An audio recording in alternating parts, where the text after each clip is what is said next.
I wanted to thank every one of you that watches my videos, and especially all of you that have supported me through Hampton Tuning, buying Volkswagen and Audi performance parts, and now supporting my new business, Lazy Day Detailing, and especially blowing up my product, Clean and Seal, a waterless wash with ceramic.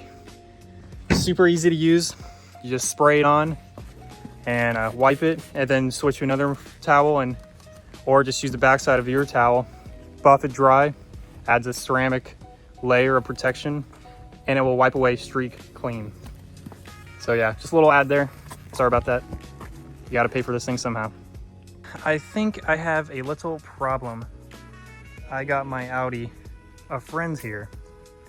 This car was indeed the cheapest TTRS in the United States. I got it out the door, very, very low 40s. It does have higher mileage. It has 88,000 miles, but it is clean. There are some things here and there. We'll walk around and I'll show you. But overall, I'm happy with this completely stock, unmodified, clean slate TTRS. Before I go through and show you this car, I wanted to kind of talk to you and show you something just in case you guys are on the search for one of these. But dealerships know, and people know that have these, and I could not find any of these used private for sale. You pretty much have to buy these from a dealer. And I wasted almost $1,000 going on a search, and I thought I found the one, but it was terrible, guys. You have to, they had this one listed for a very good price, and I said, send me all close-ups and details, anything that is not perfect. I want to see a video of it or pictures. Just let me know. I don't want any surprises when I get there. And they said, oh yeah, buddy, like, it's all good. You just come up here and see this thing. Like, we showed you everything that's wrong. So I booked a flight. All in all, I spent like around $1,000 from the flight there, the Uber from the airport to the dealership, the Uber back from the dealership to a different airport because I couldn't find a flight back the same day. It was crazy, guys. Too much money spent and wasted. But maybe it wasn't too bad because I learned a lesson, and I learned to appreciate the car I have, I think, for the price I got it at. But yeah, I showed up, and look at the details on this car, guys. I think they were hiding something under this wing here, the way it attaches right there, and they wrapped around it. I bet whoever installed this big wing, which I despised, I was gonna put a different wing on there immediately, but I bet there's damage under this little wrap. The mirror caps were all sun damaged and peeling. It had Plastidip sprayed on the front bumper and trim pieces. Ricer status. It had its cap missing on the gas cap. And the worst part was this orange peel on the front bumper. I think it was in an accident and was resprayed. When I got off the flight, like an idiot, I typed in the dealer name on Google, and I've done this before because I was doing I was doing very minimal research, and I just looked at the Google ratings, which were good. But then I scrolled down a little further to cars.com, and guys, it was absolutely terrible. 1 star, 1 star, 1 star. Do not buy here. Buyer beware. I'll put some up on the screen. It was, and of course I see this once I got off the flight and I'm on my Uber to the dealership, and it worried me so much. I paid for the Carfax, which I was an idiot again. I don't know why I didn't do that, because the car only had 50,000 miles and they said one owner, and I was a dummy and I believed them, and I didn't buy the Carfax till I was already up in Virginia, and I live in Florida. It's far from home when I'm looking up this Carfax, and it turns out this car had 5 owners. They completely lied. It had 5 owners, and it was imported from Canada, and it had hail damage at some point, and $5 grand in repairs to fix that hail damage. So yep, you have to be careful, guys, especially special cars like these. They will try to take advantage of you. So this is just a little warning for you. Let's put on a smiley face and check out my new TTRS. Okay guys, so there's definitely going to be a reason why this was the cheapest car in the United States, cheapest TTRS. And mostly because it almost has 90,000 miles. But the paint is pretty good. Most of the wheels have a nice curb rash on them, which I do not love. And these wheels, I actually kind of like. The only thing is, there's a little too much gap there. And I think there is a little fender bender here. Because if you look, I was already touching here a little bit. If you look, the shine is much different than here. I think this was resprayed. I'm gonna maybe wet sand this and repolish it. And also this bumper doesn't fit perfectly. These are all things I've already pointed out at the dealership to get a better deal. I mean, I think this is the only paint chip. Other than that, the front looks really good. And, you know, I'm going to wrap this car eventually just like my Mark II. I was thinking I might put these wheels on the RS and see how that looks. Let me know what you think about that. It has the cool folding mirrors when you lock it. Love that. Nice butt. I saw somewhere that these tail lights are more than like $1,000 each OEM, so that's pretty crazy. I do love the rear ends. I'm gonna have some sound clips for you guys with it in sport mode and then regular, so you guys can hear the difference with the mic on them. Check out the interior.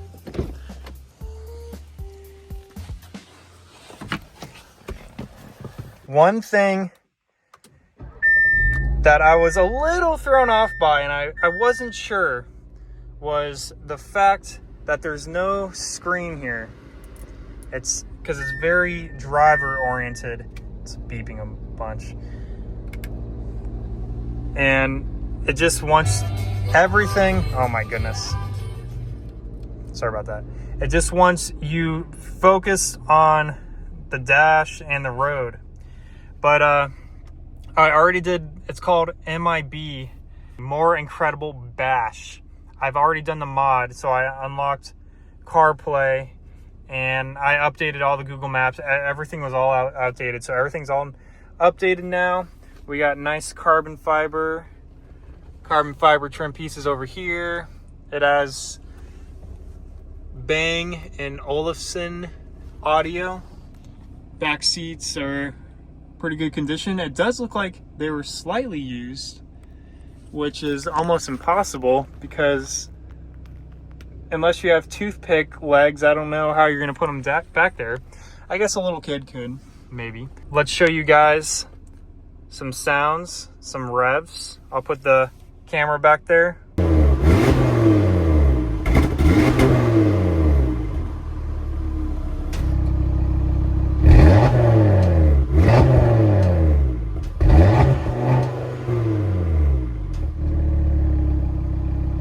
So looking a little more in detail at the interior, this is how you change the position of the air and close and open the recircle flap. This is the temperature, this is the fan speed, and this is the heat seat. It's on either side. And so this little guy is how you change the direction. So here you can see the fans are now pointing this way. So if you want it pointed at the driver, you're gonna turn it over there, and now it's gonna be pointing kind of this direction. It doesn't work perfect, but it's pretty good. Here's your parking sensor button. I don't really know why you need that in such a small car, but it does have a nice reverse camera.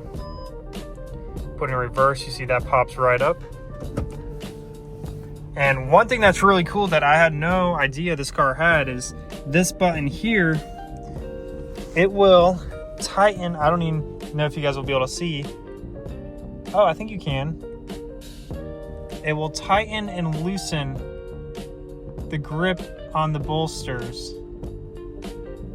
I don't know if you're able to see that. So if you like it a little more snug on your body and keep you in tight, if you're going to be going around a lot of corners and stuff, you can tighten it right up.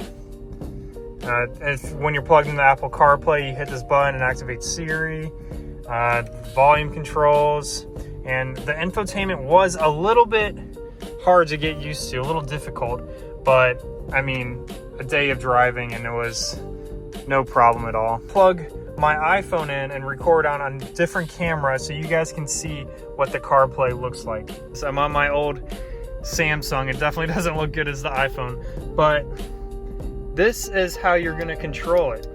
You twist and click, because this is not a touchscreen, and I mean, it'd be dumb if it was, trying to reach through the steering wheel. But you just scroll to where you want to click, and it seems like, oh, it's going to be such a pain to use, but no, it's not. I don't mind it at all. I can go home and go back to the main screen. This is a screen I like, so you can see navigation, and then I use YouTube Music. That's what this is. And then you can go through and has your apps. The one thing I am gonna miss from my old TV, or my old TT, is the screen right here, because it could connect to Wi-Fi, and it was an Android head unit, so I could watch YouTube and Netflix on it.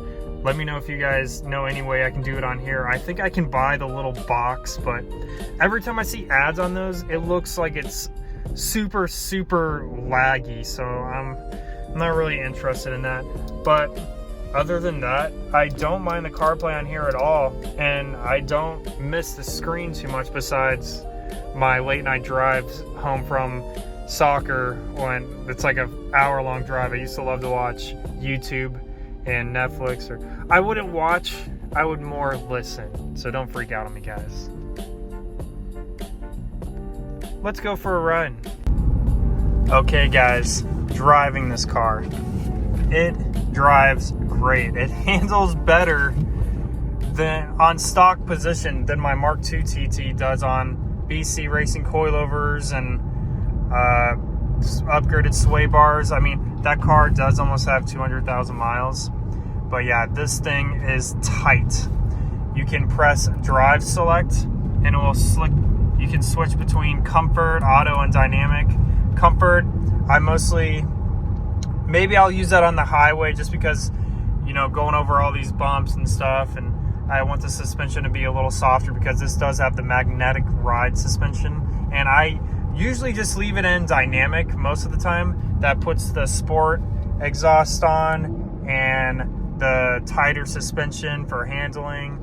I mean, I do live in Florida, so it's not like I'm going around curves and stuff all the time. And it will hold the RPMs a little bit higher. So to save gas, you know, you can just go to auto and it'll automatically switch and it detects like more sporty driving, you know. But yeah, I wish this car came in manual, but I mean, long term, I am going to turn this car way up, so it makes sense to have it in automatic to, you know, be as fast as it can. And yeah, so I'm thinking I'm going to do a poll for you guys so you can see it completely stock before we tune it or anything. And then I'm going to do a launch for you, and so you can get some nice TTRS exhaust launch sounds. Okay, so you guys can see how fast the stock TTRS is. I have it in sport mode, downshifted, so it's going to shift itself. And I'm going to go, oh wait, let's just put it back in. Let's get out of manual mode. Let's go to dynamic. And I'm just gonna floor and let it do what it wants to do, and you guys can see exactly how it acts once I come around this corner. Okay.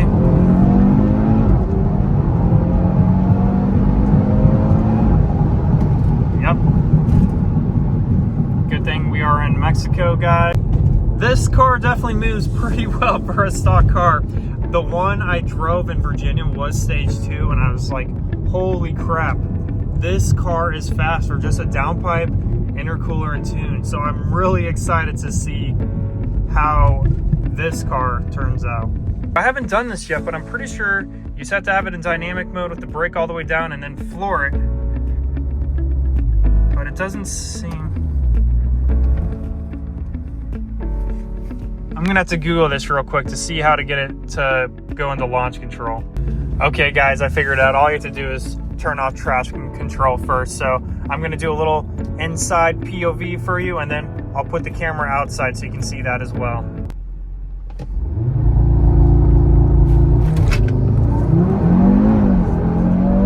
Woo-hoo-hoo! Okay, little car, okay. Wow, I can't believe how fast this car is completely stock. I love it. Let's get a POV from the outside.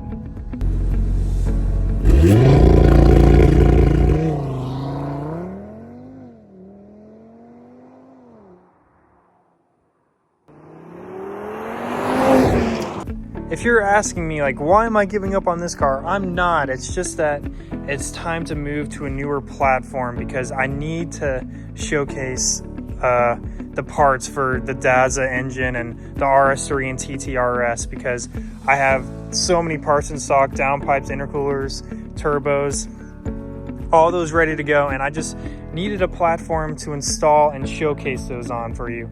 And this guy, he's getting a little outdated. It's not as recognizable. The TTS line, like a lot of people don't even know that this has the Golf R motor inside. So I may or may not sell it. Maybe my fiance will want it. Probably not. I think she thinks it looks too manly. But let me know your thoughts. Should I keep her around? It is a beautiful car. When I pulled up coming home, I was like, wow. It looks so small right now next to the new one. I think that's because this one's still a monster truck. But I think they're pretty close to the same size. Maybe this one's a little bit wider. But I love TT, guys. TTs, don't you guys? I'm so excited about this car. It's already fast, and we're gonna make it way faster. And thanks for the support, guys. Please check out Hampton Tuning and Lazy Day Detailing, and subscribe to follow along the build. It's gonna be a good one. See you in the next one.